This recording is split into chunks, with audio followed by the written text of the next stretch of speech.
Welcome back to The Comfy Chairs, a podcast from 123 Limited. This is your host, Kate. Amber Johnson, a leadership coach and consultant who relies on the principles of appreciative inquiry and values-driven leadership to help clients uncover uncommon insight, is back for another conversation in The Comfy Chairs. When Amber joined me this spring, we discussed the use of questions as a leadership tool. Today, we will narrow our focus to understand how leaders and employees can leverage questioning skills and techniques to enhance learning. Questions are an integral part of any learning experience, whether in formal settings or casual interactions. From the Socratic method to appreciative inquiry, learners and teachers all know that the right question can unlock knowledge, wisdom, and growth. Welcome back to The Comfy Chairs, Amber. Thank you for coming out to play again. As always, I do like to let my guests have a moment to introduce themselves, so please. It's so great to be back here, Kate. Thank you for inviting me, and great to chat with your folks again, too. Mm-hmm. I am a Chicago-based leadership consultant and communications person. And my real passion is helping executives and leaders figure out what is going on. And there's big questions in that, but we've got to figure out, there's these thorny situations. How do we mediate that? How do we resolve the tensions? How do we get people aligned? And how do we bring people along in our processes and in their own development? And one of the great joys in my life right now, I'm working on a TEDx talk that I get to give in a couple of weeks. Oh, and wonderful. I don't know if you've ever worked with it or if any of your listeners have, but they make you choose a job title, and it can't be like consultant. It has to be something interesting. And so my title for TEDx is that I am an inquiry architect. Ooh. And I just absolutely love that. I'd like t-shirts that say inquiry architect. But the idea is that really I just help people write the questions that they're going to ask of themselves, of their colleagues, of their friends, to help them think a little differently about the work and the life they do and the life they lead. No. Questions are... So I am a big proponent of curiosity, and I think questions are the currency of being a curious person, and coaching people to ask better questions. I think it's a bit of a superpower, and also an underused technique in coaching and in learning. Frankly, we tend to ask questions of people rather than letting the learner be the question asker. That's sort of the traditional, teacher at the front of the classroom model. And there's so much research trying to show that that's not really applicable for us anymore. The ways that we teach, not just at the elementary or even collegiate level, but in the classrooms that we have in our workplaces, we have opportunities to do different as the world keeps changing around us. Absolutely. Yeah. So I know that saying that questions are important to learning is more than a little bit obvious, but I do want to start with that idea to examine why questions matter and what exactly is it about a good question that can lead to lasting learning. So what are your thoughts, ma'am? Yeah. One of the folks I often quote is William Isaacs. He's an MIT professor. He wrote the book Dialogue, which is one of my favorite books on communication and conversation. And he says the most important parts of any conversation are the part neither party could have imagined at the start. And the thing is, if I am always asking questions that I know the answer to, how are you? How is work? I know exactly the script that you're going to give me. But if I take time to ask a question I don't know the answer to, that leads us into the most important parts of the conversation. And so I think one of our most essential qualities as teachers, as leaders, as educators, as parents, as friends is to cut the predictable questions and ask questions that you don't know the answer to. Humbly ask questions you don't know the answer to, because that's when you're going to reach that unexpected point of learning. Let's go through the exercise of defining what a powerful question is or isn't. Yeah. Yeah, that's a great question. So I think first and maybe most obvious is powerful questions are open questions Hmm. rather than being closed and predictable. That's the very first thing. But open to closed or closed to open is a continuum. Yes. And the wider open we can push it, the more unexpected we get. So, do you like books is a closed question with Hmm. yes, no as an answer. What is your favorite book is an open question, but it's going to give you one title. What do you like about fantasy books, or what makes for a strong character? That Hmm. is going to tell you something more about the person you're talking with. It'll give you a predictive quality too of whether you should make a recommendation or whether Right. you have something in common or whether you might learn from something that you might not. So we have to think of closed to open as a continuum and not satisfy ourselves with any question that can't be answered with yes or no, but really push it open to how do I get to something less expected. Yeah. So I'd say that's the first quality of a powerful question is really focusing on something that is beyond, that isn't closed, something that's wider open. Hmm. Hmm.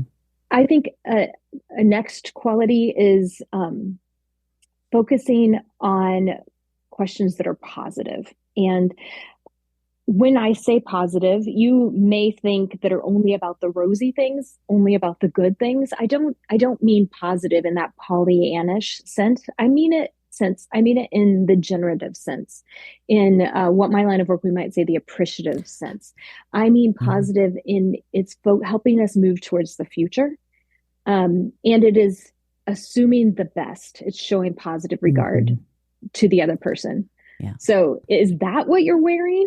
Is a question, but it's got a lot of tone in it, right? It doesn't Yes. show positive regard. And by the same token, if you and I worked for the same company and we put an event on last night and it didn't go so great, and I said, what didn't work last night? Hmm. That's actually a useful. It's we need that information, but a more powerful question might be to say, if we were going to do this again, what would we do differently? Hmm. How would we make this even better? Because then it's framed in the positive, it's framed for the benefit of the future, and it removes our reflexive defensiveness from the conversation and allows us, it gives us freedom to reimagine. Hmm. And so that's one of the great things that powerful questions do. Yeah. I'm going to flip things around a little bit. I know in my notes that I shared with you, I wanted to talk about appreciative inquiry as kind of a coda, if you will, to bring us home. Mm-hmm. But I think because you've started introducing some of the things that are vital to appreciative inquiry, I'd like to go ahead and go there now. Sure. Um, I am very novice in the practice. I've studied a little bit. It's not something that I use regularly. So I know just enough to be dangerous. I would like to defer to you because I know it is part of how you coach and consult. So can you tell us a little bit, kind of the Cliff Notes version of appreciative Yeah. inquiry? And then we can kind of explore what role it can play for us when we want to be learning. Appreciative inquiry is a organizational change and leadership development process that came out of Case Western Reserve University in the late 1980s and has been used across the world in organizations and in the lives of individuals ever since. Hmm. I have used it in conversation with one person at the dinner table, and I've used it with 1,000 people in a diffused environment where we are never in the same room together, and I've used it with 200 people in the same room together. It can be used in so many different formats. But when it comes to appreciative inquiry, you can also kind of think it as a cheat code to asking a good question Hmm. because there's a pattern that appreciative inquiry follows Hmm. and three types of questions that are very, very common in an appreciative inquiry process. Before I can tell you those questions, though, I have to give you a couple of principles. Yes, And please. this goes back to your earlier question about what makes for a powerful question. I think these qualities make for a powerful question as well. So, three principles of appreciative inquiry. The first is the appreciation principle. That means we are going to ask about when we are at our best. So Mm-hmm. think about appreciation in the sense of how a home appreciates in value or a good bottle of wine Yeah. appreciates in value. It grows over time, and the assets are there, are true, are part of its DNA. So we want to always ask questions about when we're at our best around whatever topic we're discussing, Mm-hmm. what's true, because the qualities you surface there are what you want to carry forward. Yes. The second principle is the inquire principle, which is to remember to actually use questions. So, so often we just sort of come in with a discussion with a topic, but we don't actually inquire. And in appreciative inquiry in particular, we believe our questions are fateful. And I'll give you a very quick example of this. If I asked you, Kate, are you tired today? You would do this like fast scan of your body and be like, oh, yes, I haven't been outside all day and it's gloomy outside. And I watched a second episode last night when I probably should have just gone to bed and didn't get my workout in. And you'd have a list of all of the things that were making you feel tired. And if I asked you instead, what's energizing you this week? You would do that same scan of your calendar of your life, and you'd tell me about the dinner plans with a girlfriend and the book you're Mm-hmm. reading that's really inspiring you, and the walk you're going to take with your husband in a few hours. You'd tell me all of these good things in your life. Our questions are fateful. And so, as leaders and as leaders using appreciative inquiry, we've got to ask questions about the things we really want happening in the world. Mm-hmm. And then the final principle, I call it the involve principle. It's an inclusion principle or the wholeness principle, could be other words for it. But the idea is that it's impossible for the CEO to have all of the best ideas. It's just impossible. And so we need to ask as many people as possible. And the asking does two things. One, it gives us more ideas to work with. But two, when you invite people into the process of getting ideas out there and then choosing between them and shaping what evolves from it, an initiative that evolves from it, we know people will support what they help to create, that they will be invested from the start. And especially inside organizations, you can shortcut a lot of the buy-in period because people are going to support what they help to create. Mm-hmm. We informally sometimes call it the IKEA effect, which is the idea that $100 dresser you bought at IKEA and it took you 3 hours to put together, you actually have more love and affection for, and you will move it from house to house to house. Yes. Because of the sweat equity in it. We love what we labor for. And so when we invite people to labor in the ideas with us, when we ask questions of them, then we have their support from the start. All right, those are the three principles. All and right. now we can actually talk about how they show up in the questions of appreciative inquiry. And like I said, these are the cheat code questions that you take these questions and then you use them like a template and you swap out the topics and you elaborate around them a little, but you just ask these same three questions for anything that's going on. So the first is what I call the high point experience question. So let's imagine that we are trying to improve compliance. We're trying to shorten compliance time in our organization. We spend 2 weeks of every month just on compliance. We could get that done in a week on our regulatory processes in a week, then we'd have 3 weeks for more innovative work or more advancing other things. So a high point experience question around that topic that may seem kind of dull is, hey, I know we have real obligations in terms of compliance, but there are probably times in your life where you've seen us be able to move a compliance process really quickly. Tell me a story about a specific time when we've been at our best around compliance. What happened? What were the results? Who was involved? What was your contribution? What was the contribution of others? What was it about the organization, our ways of working, the circumstances, our culture, our tools, our resources that made that possible? And that question helps us believe in the future and believe that these are real possibilities. I asked that very question about compliance in an organization who told me it was impossible to do it faster. But then they realized that their industry was influenced by the weather. So when there was a hurricane, they could get compliance through faster. Yes. So it was entirely possible to do it. We just had to have a fast track process, and it helped them see that there are circumstances in which we can do it faster. How could we learn? What were we doing there? And they've discovered they were doing things like having a 10-minute stand-up meeting every morning where they knocked out a bunch of requirements real fast. Instead of waiting on it to land in your inbox and waiting for you to click yes and it goes to the next person. They found all these ways just in asking that question. So that's a high point experience question. The second question is the images of the future question. And in it, you say something like, okay, imagine it's 5 years from now, or 3 years, or 3 months, whatever a reasonable time frame is. And we are we are so smoking fast when it comes to compliance. Our processes are down to 6 days a week. If that were the 6 days a month, if that were the case, if we were the most expedited, most amped up, most just efficient process of compliance possible, what would be happening? What would be new? What would be different? What would it mean in terms of the technology we were using? What would it mean in terms of who had to give approvals? What would it mean in terms of the work that you were then had time for to do? What would it mean in terms of your role and my role? And you ask people to describe it. And notice in the first question, we asked for a real story. And in this question, we're not asking for a bullet list of ways to make compliance faster. We're asking them to imagine it already is faster and tell me what they see. Mm-hmm. And that's a visualization process. And you know this from watching professional athletes. Visualization is absolutely essential for succeeding at a task. We have to believe we can succeed at it before we actually can figure out how to do it. And so that visualization is really important. So we've got the high point experience question, the images of the future, and the third and final question is the one that gets practical.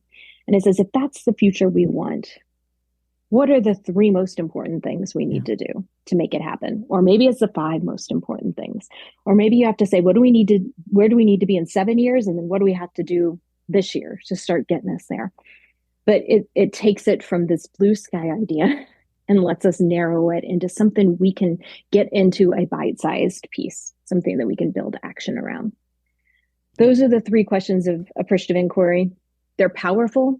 They are flexible. You just pop out one topic, pop in another, and they're different. They're focused on that future, that positive regard and positive future focus that I was talking about. Yeah. I mean, there is, as you've pointed out, there's a time and place to understand what went wrong.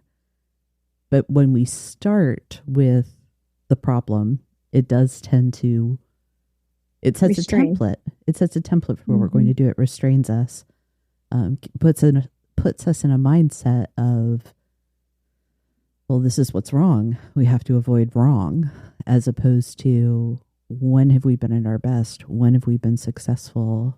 What will it look like? And you had very kindly asked me about the workbook I published earlier this year. The what do we have to do to get there is sort of the central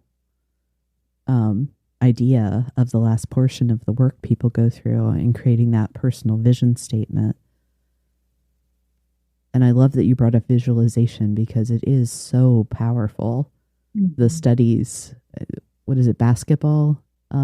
Practicing 3-point throws. Mm-hmm. They've studied where they've split the subjects up, and one group was directed to practice, to actually do the practice for 3 months or some determined length of time. The other study group, they were told not to do the practice, but to do the visualization. And at the end of that time, there was obviously a significant improvement in the people that did the physical practice, but there was also a significant improvement, not to the same extent, but of research significance, that visualizing intentionally and repeatedly doing the shot well actually helped people improve their scores. Yeah, absolutely. Yeah. I think that is why questions, but appreciative inquiry, flavored questions can be so powerful when we come to learning moments, whether you're in a leadership role or in a learner role, an employee role, thinking about what is good in this, what is working well, what will it take to improve or to maintain success. That discovery, looking to discover through that lens, it just wires you ahead of time to succeed. Mm-hmm. Exactly. Yeah. If you came to me as an individual and said, I'm terrible at public speaking and I've really got to Mm-hmm. learn to be better at this, I wouldn't say, oh, tell me about how nervous you are. I would say, oh, okay. Well, first let's have a conversation about how this could be good for your career, how it Mm-hmm. could be good for your life. What would it feel like to be good in that way? Tell me about a time you've talked in public. Maybe it was even just asking a question in a meeting Mm-hmm. and you did feel that way. Okay. And so what else was true in that circumstance? And we'd start to build for you a set of examples that tell you, I already have this capacity in me and I can learn and grow and develop my skill by leaning into what already exists instead of trying to fabricate something or go get an entirely new skill that I'm, bereft of. You actually have it Mm-hmm. in you already. And the learning is going to happen faster as a result. Yeah. Yeah. I remember in one of your articles that I read in preparation for our first recording, talking about some of the benefits of being a questioning person. Mm-hmm. One of them being that people perceive folks who ask questions as intelligent. Yes. Can you tell us a little bit about sort of that, not necessarily the research, but essentially what it means for that and how that can be good for self-perception as well? Mm-hmm. What do you think about that? Yeah, the research, and there's not as many research around asking questions as I want there to be. And so I want to admit that. But in this research study, what they found is that specifically when we need to ask for help or ask to understand something, we often feel like I'm going to label myself as ignorant and uninformed by asking this question, or I don't want to be the type of person that seems like I have to have help. And so we're hesitant to ask for wisdom, for advice, for insight, for support. And instead of actually thinking that you're uninformed, what tends to happen is I go to you, Kate, and say, I need your help. And you, instead of thinking, gosh, Amber's the real idiot that doesn't know, you think, Amber's so smart, she trusted me for advice. And so you actually see me as smarter because I didn't know something and came to ask for it. And people have probably had this experience in meetings. You're sitting in a meeting, maybe you're the junior colleague, the meeting's moving a little fast, you've got a question, you don't understand something, and you have the courage to raise your hand to ask, and you do it with trepidation, thinking people are going to think I'm an idiot that I don't know this. And instead you ask the question and you see all the heads nod like, thank you. Right. Thank God somebody asked. Yes, I have been that person. The fleeting embarrassment of saying I don't know is definitely worth the benefit of learning, whether it's what an acronym means or what the plan, the strategic plan everyone's referencing that I've never seen. Yeah. Yeah. In preparing for this session, I was doing a little research of my own, and I wanted to think about the Socratic method, which is the idea of an informed teacher, instead of lecturing, actually helping the students ask questions and engage with ideas and dialogue until they come to a new point of understanding. I love it. It's progress towards new material. It does sort of assume the teacher knows the answer, but this is so fascinating to me. Socrates called it a midwifery process. Oh. Isn't that gorgeous? Of course it is. This idea that you're birthing ideas in people, that you are helping them bring forth new understanding that's almost like new, that is as grand as new life, or as, that has some value, like new life has value. And I love that process. It does presume that there is a leader who has the answers. And I think it's even more important for us to ask questions in the moments where I don't know the answer. I'm the leader. I don't know. You're the leader. You don't know. Yes. We're in a room together. We don't know. And I think it's so essential in those moments to be asking questions, to be playing with ideas, to be integrating ideas, to be midwifing our own idea birthing process by asking questions we don't know the answer to. One of the things I love about that conceptually is that it sets yes, there is an informed teacher or leader who can help feed the answer if it doesn't come. But it's saying that you, recipient of the question, employee, student, learner, you have within you the ability to create this. Mm-hmm. That the level of respect and valuing of that person's intrinsic worth that comes with that perspective on it, it's beautiful. It's It's absolutely beautiful. beautiful.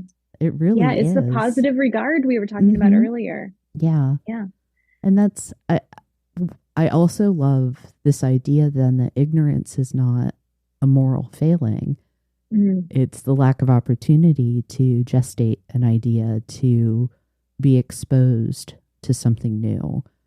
Yeah. And that Ignorance is not a moral failing, but staying in ignorance. I don't want to judge somebody else, but to stay in ignorance is a failure. well, it's the know better, do better, right? Mm-hmm. Mm-hmm. If you've never had the opportunity to encounter information or an experience or a person that has a different background than you, if you've never had that experience, of course there's going to be ignorance, a lack of knowledge there. But you have the opportunity and you either choose not to take it or you take nothing from it. I agree. There are so many reasons why someone could choose to remain ignorant, but it's hard not to judge. Yeah. You mentioned the Socratic method. I've been thinking through, in addition to like appreciative inquiry, what are some of the other methods and techniques that we've encountered that have been effective to discovery and learning. There's, I think the scientific method shows us that starting with a question is the path to that. There is a process used in quality circles called root cause analysis, the 5 whys, that by asking why multiple times, you're able to drill down into what is the cause of the event, which is a type of learning. I've been able to use that with coaching, with facilitating meetings as well for group processes. What are some other ones, ma'am? One of my favorites, I call it recombination. Or integrative thinking is another name for it. And it's the idea of let's take two unlike things and figure out how they fit together and how they inform each other. So if any of your listeners are old enough to remember the Reebok pump shoe, this is because Reebok was trying to figure out how to take over market share, and they wanted more stability around ankles. And there was somebody in the room who happened to have medical experience. And he said, what if we took a tennis shoe and the blood pressure pump experience and we put those two things together? That's recombination. If you use Spot Hero to get your parking spot, that's a recombination of a traditional parking lot and a reservation system. It's a recombination of ideas. And we can intentionally ask recombination ideas in our life. If you're a person who attends a church, you could ask, how can a church be more like a bar? That's going to lead you to a great conversation. Maybe you were in charge of onboarding at your organization and you ask the question, how could onboarding be more like a party than a sterile process? So you pick some unlike thing and you combine it. I work with some public libraries, and some of them have been asking, how should our library be more like Netflix? How should our library be more like Amazon? Yeah, awesome. See how many ideas just immediately. I mean, you're not even a librarian, but I bet you already have 10 ideas of what that could mean. And 2 of them are probably worth digging into and building together and having a conversation around. So that idea of recombination is borrowing a line from product development and marketing and figuring out how do we bring unlike ideas together to learn. I think learning is at its best kind of a magpie activity. Oh, there's a practice over there. I'm going to steal that and put it in my nest. There's a practice over there that I think lifelong learners are able to scan the environment and find shiny objects, essentially. Yeah. Yeah, as I was thinking about today, I was thinking about something related to that. I don't know if you're familiar with the Center for Creative Leadership and their Hmm. model of how learning happens as adults. Okay. It's called the 70-20-10 Oh, yes. model. Yes, I Yeah, am very familiar. I am sure a lot of your listeners are well, but the idea is that only 10% of our learning comes from sort of formal classroom experiences Hmm. or picking up books. That's just 10% of our learning. And then the 20%, they call it developmental relationships. Other people. Um, Yes. Other people, our observation and reflection of other people. And then the 70% comes from challenging new Hmm. experiences, from taking this idea you learned in a book or you learned from observing someone else and actually doing the elbow grease work of Hmm. trying to apply it in your situation and figuring out what works and doesn't work.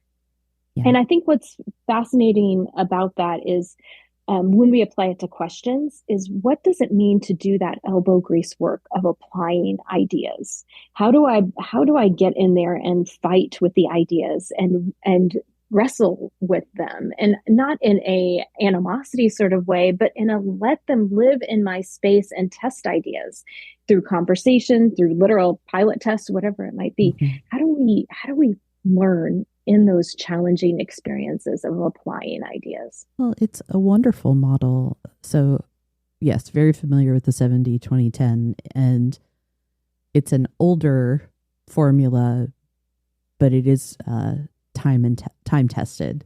It's shown over Mm-hmm. time that this is true, that the most effective learning comes from challenging assignments. There is value in formal learning, reading classes, Mm-hmm. but we don't want to overload in those settings.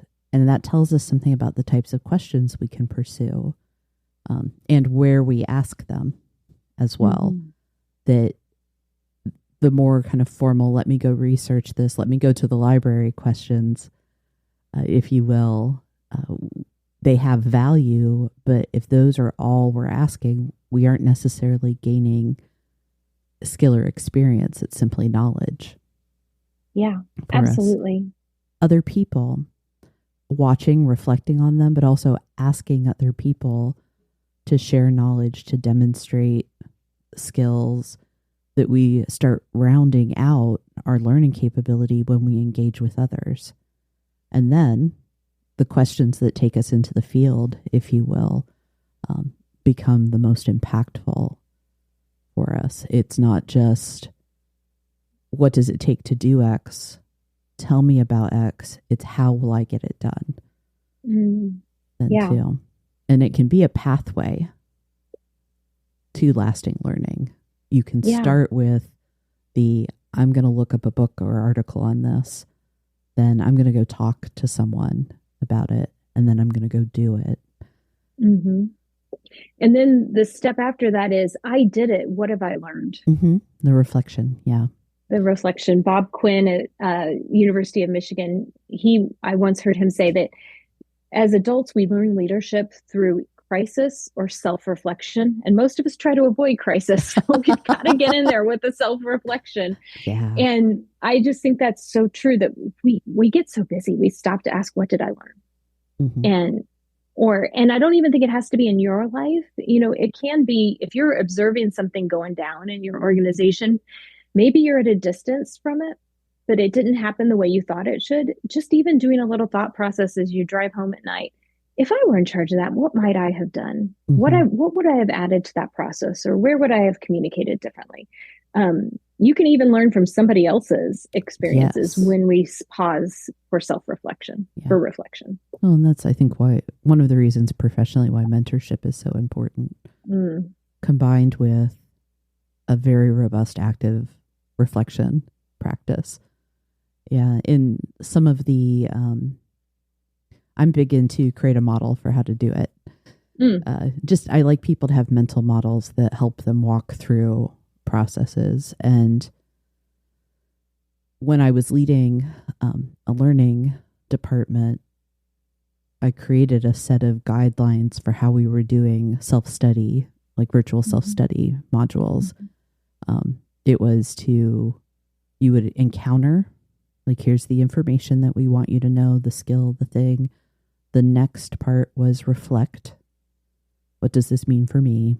And then there was the assignment to apply what you'd learned, Mm. get the practice.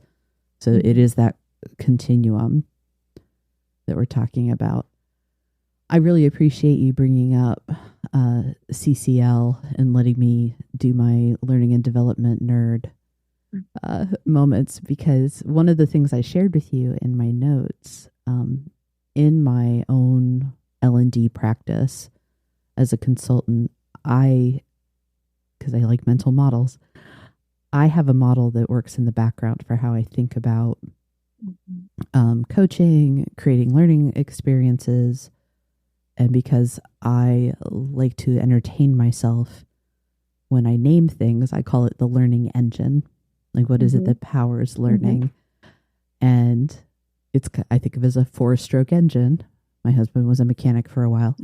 What I think the skills that contribute to effective lifelong learning are curiosity, empathy, courage, and endurance. And that Mhm. we want to, one, teach people those skills, but also create ways where they are practicing those things and Yeah. leveraging them to learn stuff. So curiosity obviously has a connection to questions.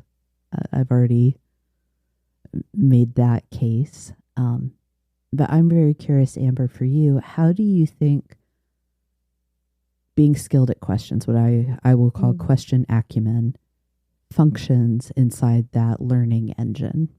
Well, That's such a good. do you think it does, for Yeah, starters? absolutely. Yeah, and I love your tendency towards building a model because it helps you repeat what's worked and Mm-hmm. learn. It's a self-reflection process in and of itself. Let's just take empathy Mm-hmm. as an example, which is the second piece of your model, curiosity and then empathy. I think when another attribute of powerful questions I didn't mention earlier is that powerful questions often seek understanding. They ask Mm-hmm. about feelings rather than just facts. And this might be more important now than it ever has been in our Mm. society because we Yeah. know that when people don't feel understood and when they feel lonely, it leads to mistrust, and that's fuel for conspiracy theories. And so, Mm. learning to ask questions that help you understand, that seek, that show positive regard and empathy towards the other person, and that seek to understand their experience, I think is vital for our relationships. It's absolutely essential for a healthy society, and it's at the heart of what it means to be human Mm. in our work as well. Yes. That we're not just so focused on process and results that we forget that it's people that made it possible in the first place. I have nothing to add to that, Amber. I agree more than 100%. And I feel like in asking the questions of what is this like? What don't I know? Can I seek to understand?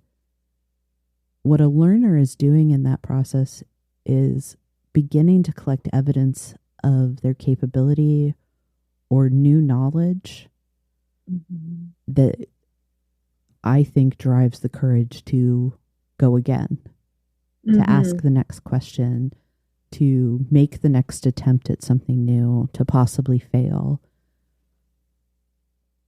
But it's then you have the opportunity to ask yourself the question, I've done it once before, I can do it again, right? Yeah. The Mhm. answer's right. And that's Mhm. endurance. And you're constantly fueling this process inside yourself, engaging with the world around you, that starts with what if, why, Mhm. how, Yeah. and takes I you through. I like your word courage, and I might say that courage also needs backing it up agency, a sense Yes. that I can, I trust myself and my confidence. My self confidence is not that I know the answer, but I know the next thing to try, the next question to ask. It's Mm-hmm. a learning orientation, and that I also trust myself to have the courage to show up and do the next thing. What is the next small action that I can take to move this forward? Mm-hmm. And I think that's essential to learning is not expecting yourself to have the full answer, but to have something that gets you closer. one step closer today. If I know a little more today than I did before, then I have succeeded. And that's often grounded in the questions that we ask, starting first with what's even possible here. Yes. Yeah. There is so much power in those simple questions, the elementary questions that we encountered the concepts of as far back as I can remember in school, the what, where, why, who, and how. Mm-hmm. Mm-hmm. That if we can answer those in most circumstances, it gives us the information we need to make decisions, to move forward, to determine what our next steps are. And I've seen it play out in performance management, in times of change, in interpersonal relationships. And if you can just take yourself through that simple set of fundamental, elementary topics, it leads, it just it busts the door down for more different, better. Let me just double click on that, particularly for the workplace, because I think on teams, and especially project teams, it's a failure to be clear on the answers to some of those really basic questions that gets us stuck and stalled and stymied. We don't know what role. I know my role in the organization. What role do I play on this team? So we don't have that who question clarified. We know our end goal is this, but why does it matter? We know our end goal is this, but how are we supposed to make decisions? Do we have the authority to make decisions, or are we kicking a recommendation up in the process? And then just the record keeping of it. So it's asking the questions and actually keeping a record of the answers. I find that to be a standard failure too. There is, I never accurately remember the name of it. There is a team performance model. I think it's Sibley. I'll look it up. I will look it up in there. I will link to it. But it's this wonderful visual of, kind of think of a ball hitting the ground and then going where it's intended. But you start with answering for people, why am I here? What's my role? Well, and then next, why are these other people here? Orienting people to their role, what other people are there for, building trust and respect in from the start allows you to move through to this point of, we get it and now we can perform. Exactly. Yeah, I call it goals, roles, and protocols. Yes, I like that a lot.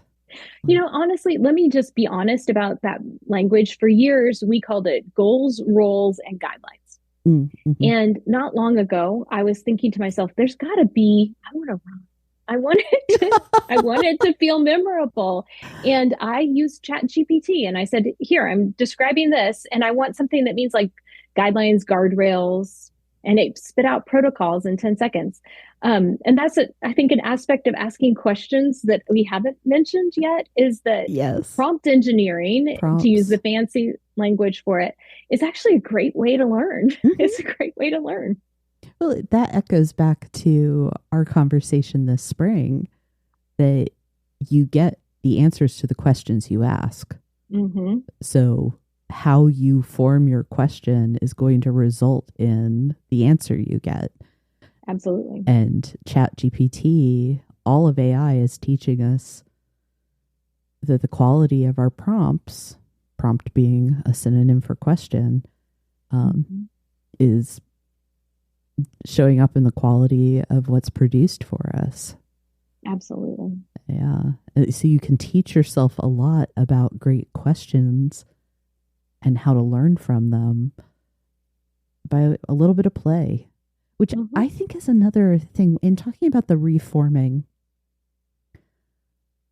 There's courage, I believe, in asking a question or saying, I don't know, would you explain it?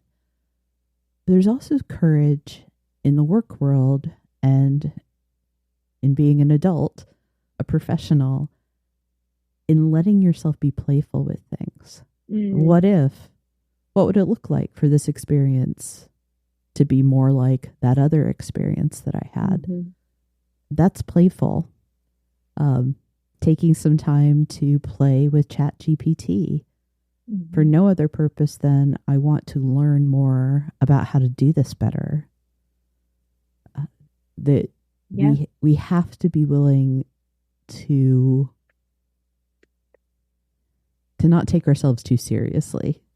Hmm. That the topic can be very serious. The outcomes or the consequences can be serious in nature, but we can engage our imagination and our questions in ways that are playful or light. Hmm. Yeah, I mean, to bring it back to appreciative inquiry, when we're doing appreciative inquiry in a formal process and a bunch of people in a room together, we ask that images of the future question where we Mhm. have them describe what they most want. We have them ask it one-on-one in an interview, and then we have them discuss it with, six people at a table. And then we say, okay, figure out what your shared vision of the future is. And then after we've let them do that for like 15 minutes, we say, in 15 minutes, you have to give a presentation. It has to be a creative presentation. It can be a skit, it can be a game show, it can be a Mhm. weather report, whatever it is, but you have to present your vision of the future creatively, and everyone has to participate. And there's groans in the room, and then I roll So out my many prop groans. basket and I've got magic wands Yes. and cowboy hats and magnifying glasses, and then people start to play, and then they put on these adorable skits. And I know that you're thinking, why is that part of a business meeting? But people feel it for a Mm-hmm. minute. They feel that future. The compliance group I'm talking about, the most memorable one, these were a bunch of engineers, a bunch of guys who had been doing this work for ages. They came to work in their jeans and their work boots, and they put their head down and drank their coffee and got their work done. And they created a lip sync to the song "I'm Too Sexy For." You remember that song? Yes. I'm too sexy. It was "I'm Too Sexy for Compliance." Nice. They Nice. strutted the runway like models. These 50-year-old men and named all the things about they were too sexy for this clunky compliance process. They had so much fun. They laughed, and at the end of that day, it was a 2-day process. A few of those men cried and said, I did not know I could have fun at work. I thought it was all drudgery, and I did not know Oh, my voice could influence the process. And I think that play is absolutely essential for believing I have influence, I have voice. I don't have to take myself too seriously. I can no. throw out some idea knowing that it's half baked, but I feel safe to do it because it's the spirit of play is present. Mm-hmm. Yeah, we spend far too much time at work to be miserable and Mm-hmm. to, we're not made for drudgery. Mm-hmm. We're made for joy, in my personal opinion. But Mm-hmm. yeah, I'm really curious, Amber. I would like to ask you a question about what questions are you chasing right now? Like, what Mm-hmm. in your work is interesting, curious, stuck in your teeth? Yeah. Um, in the point of history that we're recording this today, it's been a tumultuous season in American history. And I don't know when this is going to go live, and I will avoid being political, but Thank you. it's a rough season. It It's a rough is. season. And I am working hard to find questions that I can ask of someone who disagrees with me Mm, about something I feel strongly. And I want questions I don't know the answer to, hmm and that I can ask authentically and with positive regard for the other person. And so, what is really sticking in my head is, how do I show up in conversations where there's conflict? hmm And particularly conflict I feel emotionally, not work conflict over which business model are we going with, but where I feel the weight of it. It impacts people I love hmm or my ideas of democracy. How do I show up in those moments and ask authentically curious questions with positive regard? Because I am absolutely convinced that our tendency to ask questions we know the answer to, or to ask questions is to frame them as a trap or a gotcha or to prove wrongness, is only exacerbating problems, hmm particularly in our families. Yes. You know, I'm honest about my ability to influence the broader, governmental processes, but I can have some influence in my family and my community. But I won't succeed if my agenda is overriding my authentic curiosity and my ability to hold the humanity of another person as I ask them a question. And so that's what's really on my mind this week in human history and as a professional and a citizen. Well, thank you. Thank you. One of the things I think is interesting about that is some of the approaches that we've talked about are not necessarily apt for that circumstance. The Socratic method of, I have the answer, but I'm going to ask to elicit learning in you, isn't the right way to go into that. Is you don't want to presume correctness, if you will, for lack of a better word. As you said, questions that you don't know the answers to. Yeah, I think there is the moment in history that we're talking about, but then there's also just in terms of how we are as people together in moments of conflict. Because if you get two people in a room, you will have conflict eventually. I have conflict with myself. I don't need anyone else around. So are we able to navigate conflict with a questioning heart? I think that's what it comes down to. Yeah, and some humility. Because the payout for that is not just conserving or preserving relationships. It's an opportunity to learn. That's right. Thank you, Amber. Thank you. It is always such a delight. I appreciate you giving me more time and more exposure to the way you think and all of your knowledge. Thank you. Oh, thank you for sharing all of your ideas and the wonderful people you discover with the world. It's a gift. Thank you for joining me today. If this conversation sparks something useful, please follow the Comfy Chairs and leave a review. Those small actions help more people find the show. Got a leadership question you'd like featured in a future Comfy HQ episode? Please send it my way. I'd love to hear what's on your mind.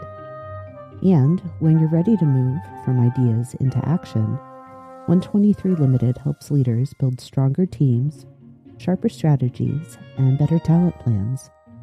Learn more at 123limited.com. That's ONE23LTD.com. Thanks for listening.